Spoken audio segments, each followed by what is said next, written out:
Hello everyone, today in Sangee's Cookery we are going to see a traditional sweet recipe which is nothing but the sweet pongal, or in Tamil Nadu it is called as the chakkara pongal. Sweet pongal is a traditional South Indian dish which is a blend of rice, moong dal, ghee and jaggery and flavored with cardamom and other nuts.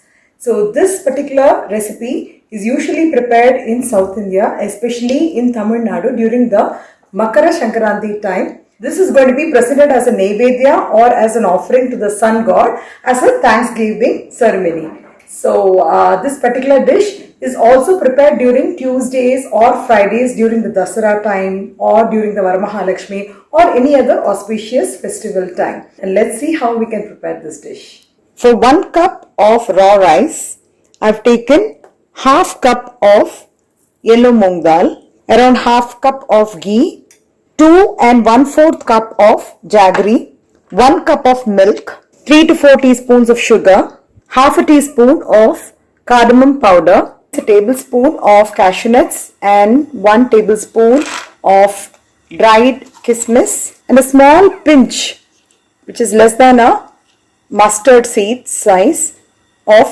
cooking camphor. This is absolutely optional, and less than 1/4 teaspoon of the nutmeg powder. So first I am going to fry the moong dal in 3 teaspoons of ghee. Just fry for a few minutes on a medium flame. Now it's been about 2 minutes. At this stage I'll just switch off the gas and I'm going to add the rice along with the water. So basically I've added 4 cups of water and I'm also adding 1 cup of milk. Milk is going to add to the richness of the chakkara pongal, and we're going to pressure cook this for about 5 whistles on a medium flame. So in the pan I'm adding about 3 spoons of ghee. I'm just going to fry the cashew nuts into a golden brown color, and later I'll be adding the kismis also. Now you can see that the cashews are turning into a golden brown color. At this stage I'm adding the kismis or the raisins. So once the raisins begins to puff, we'll just switch off the gas.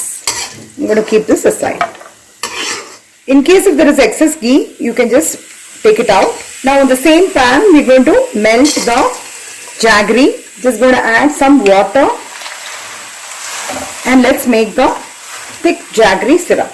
Now you can see that the jaggery is fully melted. So I'm going to turn off the fire and we're going to strain it. Now we are going to heat up the strained jaggery and we are going to make it into a thick syrup.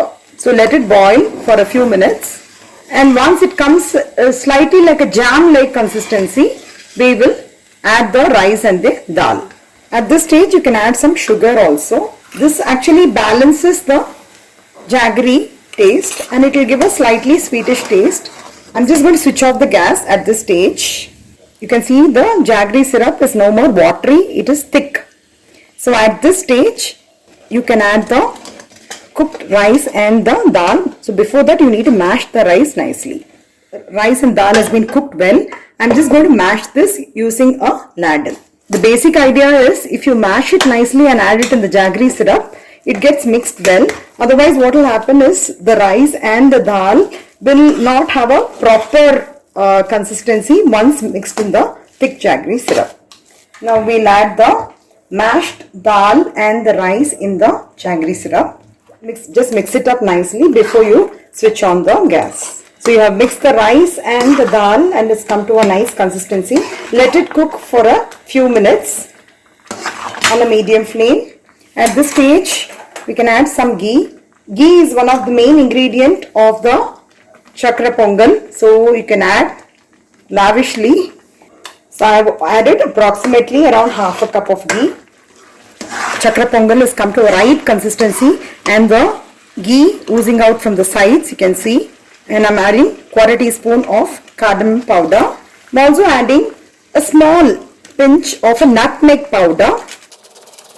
I'm just going to scrape it and add just a pinch.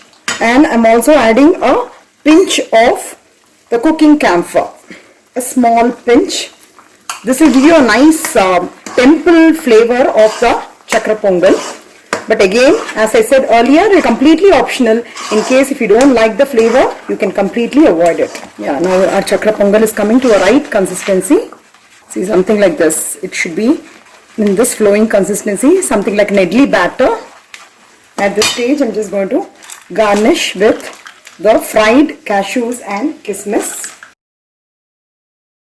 Adding a little more of ghee. Now you can see that it has come to the right consistency. We can switch off the gas. The delicious mouth-watering chakra pongal is ready to be served. This is usually prepared as a breakfast item on Pongal day. We prepared the sweet pongal as well as the spicy pongal, which is nothing but the ven pongal. I've also shared the ven pongal recipe in one of my previous videos. You can look into that. It is definitely yummy. You need to prepare this in the similar way to understand the taste. I request you all to try out this special recipe and please pass on your valuable comments. Please do not forget to subscribe to my channel and also click on the bell icon for further interesting recipes. Have a sweet day. Thank you.